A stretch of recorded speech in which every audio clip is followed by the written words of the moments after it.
भिड़ंत-वड़ंत वाली कोई बात नहीं है, ये मोटी बात है, ये प्लान बी रहता है कि यदि किसी वजह से पवन सिंह का नामांकन पत्र रद्द हो जाए, तो कम से कम उनकी माँ रहे, मतलब चुनाव में रहे वो। अब देखिए विपक्षी का तो धर्म ही है हमला करना, हमला नहीं करेंगे तो फिर विपक्षी कैसे रहेंगे? मैंने कहा ना कि कोई परिस्थितियाँ नहीं बदलने वाली हो, माँ-बेटे दोनों एक ही नाव में सवार हैं। ऐसा नहीं कि उन दोनों में आपस में कुछ झगड़ा हो गया है, कि आप भाजपा समर्थित उम्मीदवार के खिलाफ क्यों खड़े हुए? ये तो घोर अनुशासनहीनता है ना।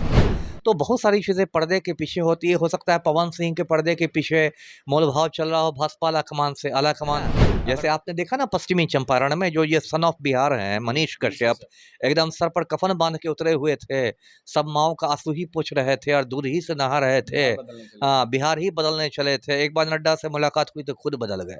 नमस्कार, मैं प्रेम, आप देख रहे हैं एमके न्यूज़ इंडिया। हमारे साथ हैं पूर्व आईपीएस अमिताभ दास जी। इन्हीं से आज जानेंगे कि काराकाट का फिर जो है चुनावी माहौल गर्म हो गया है। पावर स्टार कहे जाने वाले पवन सिंह, उनके माताजी ने भी नामांकन दर्ज कर लिया है। क्या पवन सिंह और उनके माताजी जो नामांकन दर्ज किए हैं, क्या माँ बेटे भी उसी मैदान से लड़ने की तैयारी है या कुछ और है? नहीं, नहीं, लड़ने की तैयारी नहीं है। देखिए, दर्शकों को ये बात समझनी चाहिए कि कई बार होता है कि किसी छोटे से तकनीकी आधार पर नामांकन पत्र रद्द हो जाता है। तो जैसे कि अभी खबर आ रही है कि वाराणसी से श्याम रंगीला का नामांकन पत्र रद्द हो गया, जो मतलब हास्य अभिनेता है और मोदी की नकल उतारते हैं। तो कई बार किसी बहुत छोटे से ग्राउंड पर भी नामांकन पत्र रद्द हो जाता है।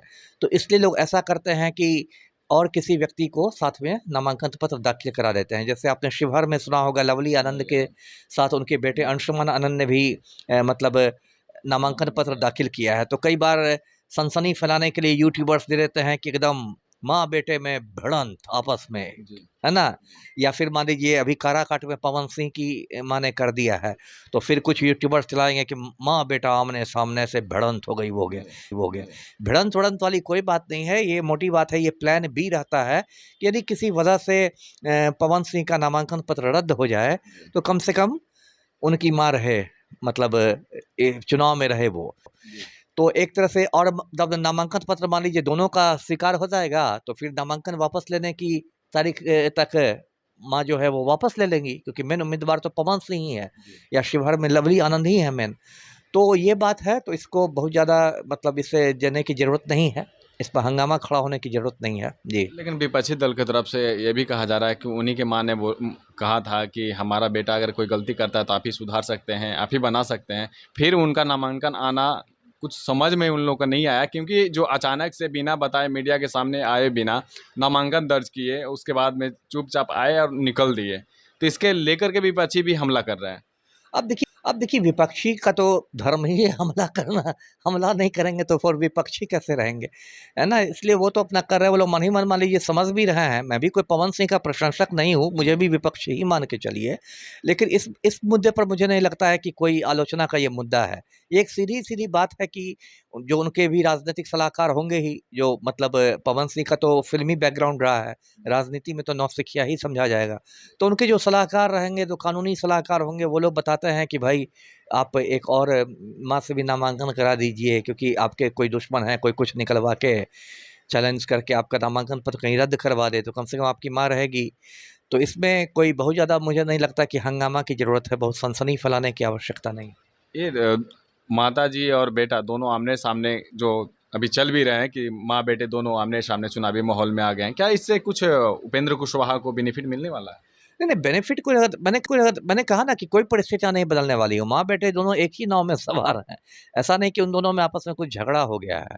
और यदि पवन सिंह की जो पूरी संभावना अभी दिख रही है कि दोनों का नामांकन मतलब स्वीकार कर लिया जाएगा और फिर जो उनकी माँ है वो हटेंगी और पवन सिंह रह जाएगा चुनाव में। तो इससे सबसे ज़्यादा नुकसान पहुँचेगा, मैं शुरू से कह रहा हूँ कि उपेंद्र कुशवाहा को ही नुकसान पहुँचेगा। क्योंकि जो पवन सिंह है वो मेनली एनडीए का ही वोट काटेंगे। देखिए दूसरे जो प्रत्याशी हैं राजा राम सिंह जो भाकपा माले के हैं, 3 तारा के छाप पर हैं, तो भाकपा माले का कैडर वोट होता है। वो लोग इधर से उधर डगरा के बैगन नहीं होते हैं। उसका जो वोटर होता है ना वो कैडर वोट होता है, वो नहीं डिगता है।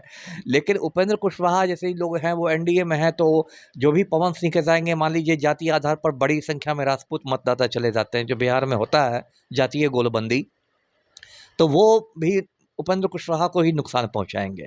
और अंततः आप देखिएगा पवन सिंह चुनाव नहीं जीत रहे हैं, अंततः वो देखिएगा वोट कटवा ही साबित होंगे।